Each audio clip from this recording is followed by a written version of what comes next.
Hello, great Slaters. JD Scholten here. Just want to say thank you so much for all the support, all the contributions. We deeply appreciate it. What you're able to do is allow us to stay on the road, to go to all 39 counties consistently, and really meet voters where they're at. And that's a huge part of our campaign. We're excited. We had the Iowa caucuses.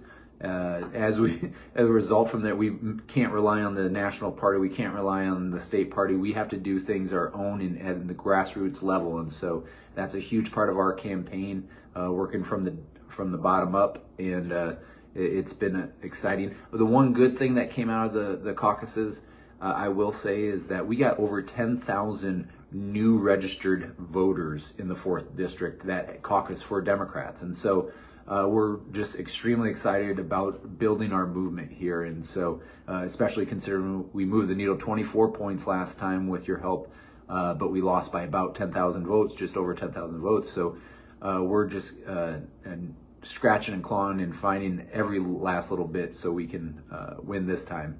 With the caucuses being gone, we're really relying on our finishing the Don't Forget About Us tour, going into towns of under 1,000 people and having honest discussions, inviting everybody in at the table, and some of the things that we don't hear on the national level.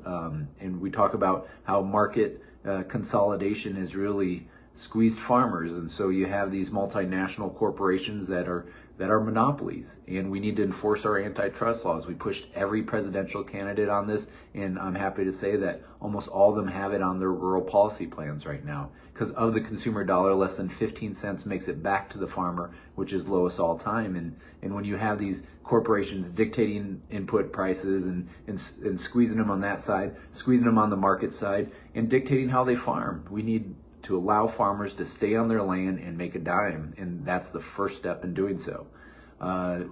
What we're seeing in rural Iowa and rural America, it's getting harder and harder to live. And here we have mental health, a situation where we have the least amount of beds in all we're 51st in the nation in mental health beds, and that's just awful. We're better than that, and so we're pushing for those policies.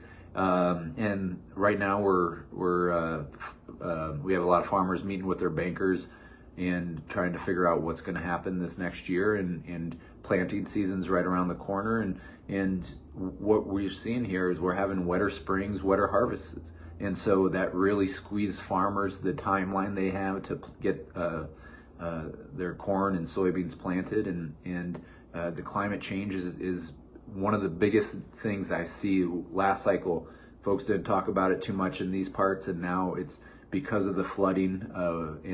We have climate refugees here in Iowa because of the flooding that happened in southwest Iowa. And so I think that's one of the huge opportunities we have to go out there and talk to folks, and we got to bring farmers and rural communities to the table in a lot of our solutions. And so that's kind of what's happening here in Iowa's 4th District, and I just, again, thank you to everyone who is participating in the Great Slate.